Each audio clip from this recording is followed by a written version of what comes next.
Welcome back to my channel. I hope everyone is okay. In today's episode, I want to take you through a short but meaningful journey, a journey through the history of American literature.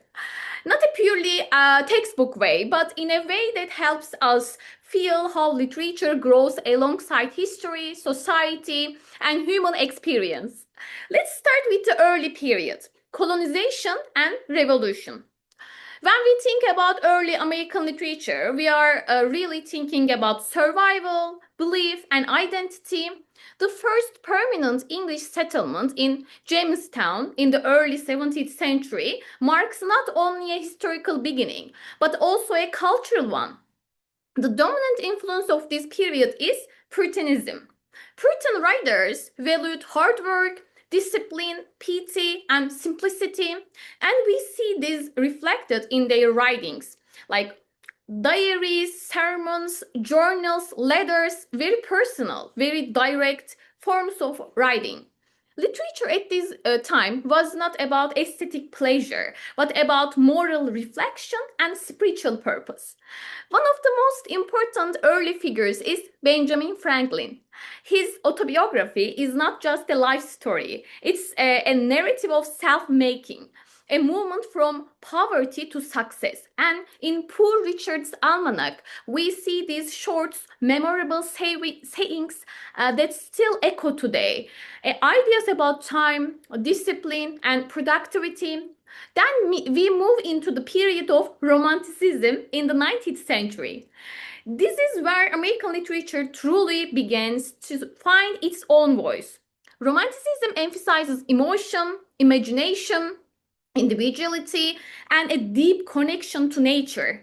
It moves away from strict religious frameworks and opens space for personal expression. And within this, we have Transcendentalism, a uniquely American movement. Think of figures like Ralph Waldo Emerson and Henry David Thoreau. They believed in the importance of individual, in the spiritual connection between humans and nature, and in something greater, what they call the oversoul. At the same time, we see major literary figures shaping different genres. Edgar Allan Poe brings us psychological depth and the beginnings of the detective fiction. Natalie Hawthorne explores guilt, sin, and the darker side of human nature. Herman Melville with Moby Dick give us philosophical and almost cosmic struggle. And then we have poetry. Walt Whitman breaks all the rules with free verse, celebrating the self, the body, democracy. Emily Dickinson, on the other hand, turns inward, writing quite intense and deeply philosophical poems about death, immortality, and existence. Then comes realism. After the Civil War, there is a shift. People are no longer interested in idealized worlds. They want reality, life as it is. Writers began to focus on everyday experiences, social issues, class differences. Writers suggest Mark Twain is central here. His use of vernacular language, his humor, and his social criticism make his work feel alive and authentic. Henry James, on the other hand, turns inward, like focusing on the psychological depth of characters, their inner lives, their perceptions. Then we move into naturalism. This is a more intense, sometimes darker version of realism. Writers like Theodore Dreiser and Jack London portray individuals as shaped and sometimes trapped by environment, society, and even biology. Human beings are not always in control, and this idea can feel quite unsettling. Finally, we arrive at modernism. The 20th century brings war, fragmentation, uncertainty. Writers began to question everything: truth, identity, meaning. T.C. Eliot reflects a world of spiritual emptiness. Ernest Hemingway writes simplicity, but beneath that simplicity, there is a deep emotional tension.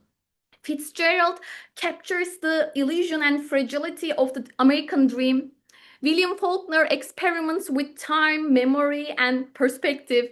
And we also see new movements like the Beat Generation, postwar fiction, and the modern drama, each reflecting different forms of alienation, resistance, and searching. So, when we look at the American literature as a whole, what we really see is not just text. We see a history of changing ideas, identities, and struggles. Literature becomes a way to understand how people lived, what they believed, what they feared, and what they hoped for. And I want to end this episode on a more personal tone. I studied American culture and literature, so I can honestly say I really recommend this field. It's a beautiful area to explore. If you are interested in American culture and literature, this is something you really enjoy studying because you are not just reading texts, you are learning history, culture, society, everything together. And since the field is in English, you also get the opportunity to work deeply within the language itself. You improve your English in a very natural and academic way at the same time. So, yes, it is not just a department, it's really an experience. Thank you so much for watching, and I'll see you in the next episode. Bye!